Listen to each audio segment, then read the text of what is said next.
Oi pessoal, eu sou a doutora Maria Fernanda, sou médica psiquiatra. Hoje eu estou de volta aqui com mais um tema para vocês e hoje a gente vai falar um pouquinho mais sobre o TOC, que é o transtorno obsessivo compulsivo.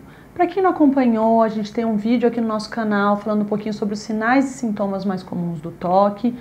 E hoje eu vou falar um pouquinho sobre as causas e tratamento. Por muitos anos, o TOC, que é o transtorno obsessivo compulsivo, ele foi considerado uma doença rara pelos profissionais especializados em saúde mental, porque só uma minoria dos pacientes procurava ajuda. O que se acredita é que muitas pessoas com um quadro de TOC sofram de maneira calada e não exteriorizem isso para as outras pessoas.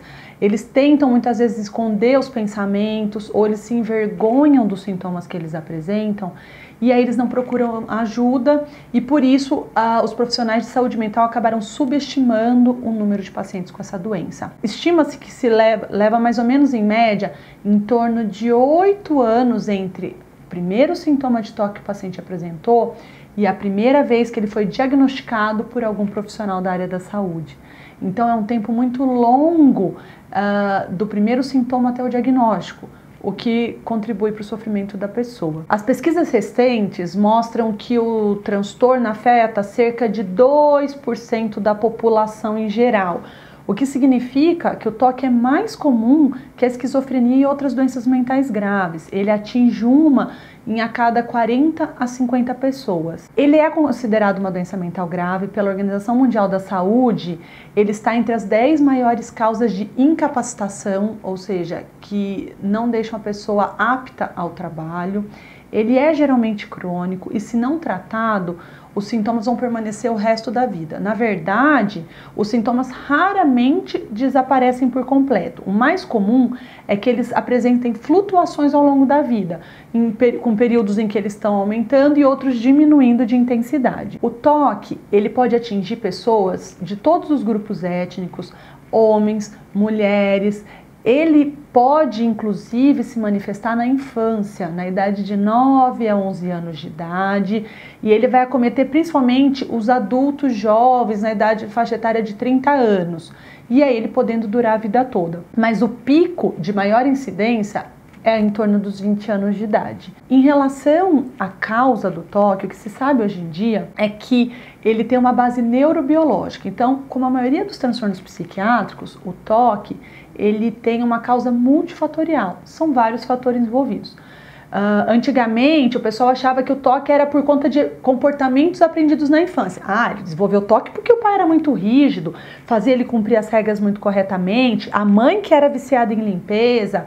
Hoje em dia, a gente já vê que a doença vai se manifestar de acordo com a interação dos fatores neurobiológicos e das influências ambientais. Acredita-se que as pessoas que desenvolvem um TOC, elas têm uma predisposição biológica a reagir de uma forma acentuada ao estresse, ou seja, elas são mais sensíveis ao estresse.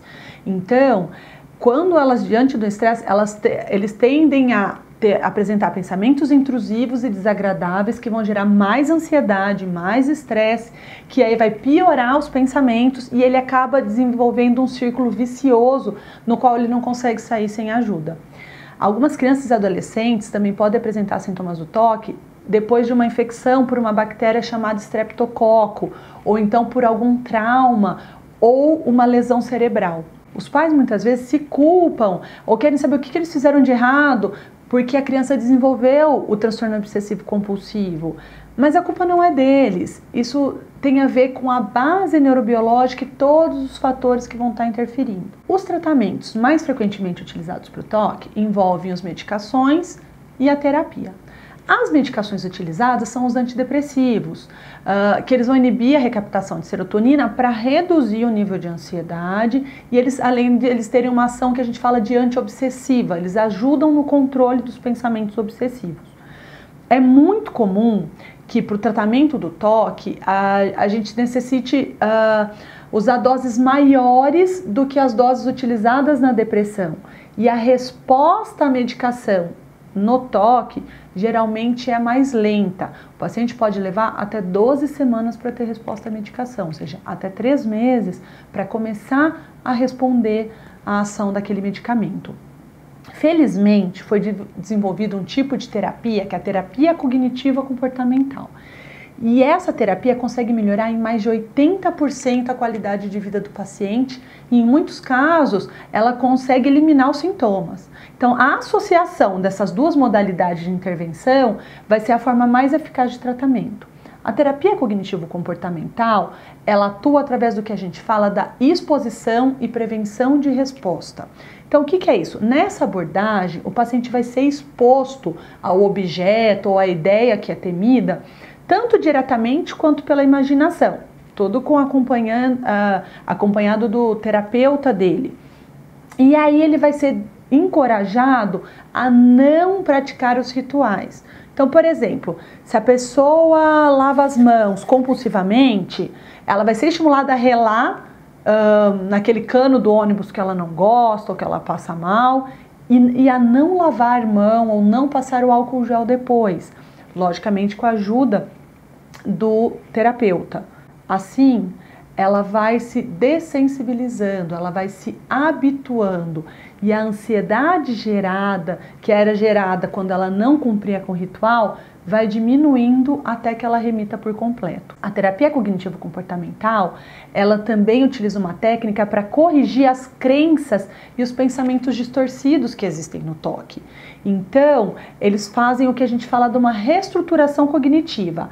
Vai treinar os pacientes para eles mesmos identificarem os pensamentos, as crenças distorcidas, disfuncionais e começarem a questionar tais crenças, discutir as evidências, até quanto isso é verdade ou não, testar a veracidade, para que o paciente comece a entender que uma coisa é ele ter um pensamento ruim, outra coisa é esse pensamento ser verdade, tem um caminho, uma diferença muito grande entre os dois.